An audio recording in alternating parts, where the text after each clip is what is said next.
নোয়াখালীর হাতিয়া উপজেলা একটি পৌরসভা ও 11টি ইউনিয়ন নিয়ে গঠিত। এর আয়তন 2100 বর্গ কিলোমিটার। আজকের ভিডিওতে আমরা হাতিয়া উপজেলার সবগুলো ইউনিয়নের নাম জানার চেষ্টা করব। তো চলুন শুরু করি।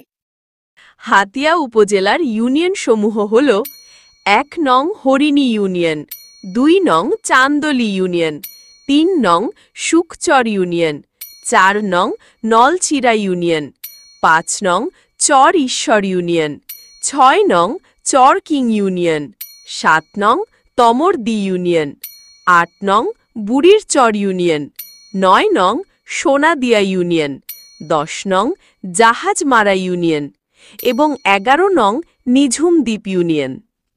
এছাড়া এই উপজেলার একমাত্র পৌরসভার নাম হল হাতিয়া পৌরসভা। এটি 9টি ওয়ার্ডের সমন্বয়ে গঠিত। হাতিয়া পৌরসভার আয়তন প্রায় 35 বর্গ কিলোমিটার। আয়তনের দিক থেকে এটি বাংলাদেশের সর্ববৃহৎ পৌরসভা। এই ছিল হাতিয়া উপজেলার ইউনিয়ন ও পৌরসভা সম্পর্কে সংক্ষিপ্ত পরিচিতি।